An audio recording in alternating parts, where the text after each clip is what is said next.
So, hi guys. So, get on ready with me. Natanggal itong mga makeup ko galing sa Sagala.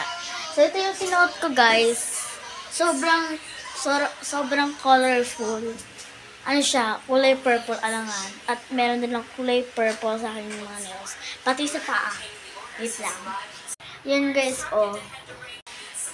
Pero guys, wala akong kalap-alap kung gagamitin ko pa rin siya sa pasukan. Kasi mag-June 16, diba? So, get on ready with me. Natanggalin itong mga makeup ko. Because, I think, magtutulog na kami. Charot. Hindi ba kami magtutulog? Tsaka, kung merong, mga red na yan, natanggal ko ng lipstick kanina. So, naisipan ko lang na mag-video lang ako. Kasi, para exciting part. Exciting part? Okay, let's go guys na tanggalin itong mga makeup ko. And very easy lang siya tanggalin. Okay?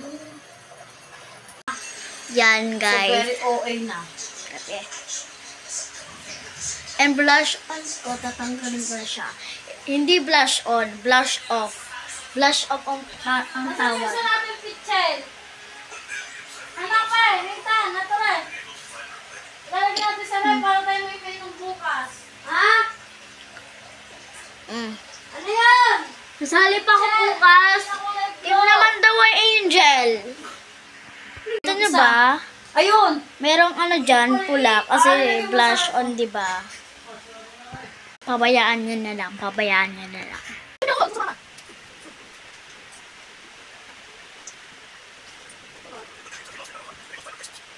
Oh my God.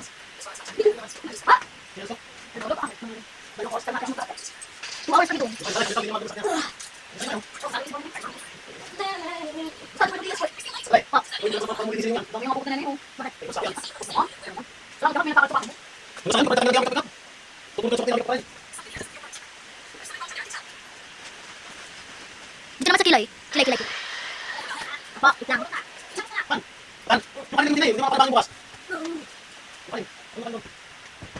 Okay, tapos na ako. So, ito yung naging tsura ko. Naging haggard na yan. So, ito yung mga pinunas ko. Yan, ito yung nangyari sa wipes. Diba? Yan ang nangyari sa wipes ko. Yung mga black na yan, para sa ano ko na yun. Tingnan natin. Guys, tapos na to. So, maraming salamat na sinamahan niyo ako get ready with me. So, maraming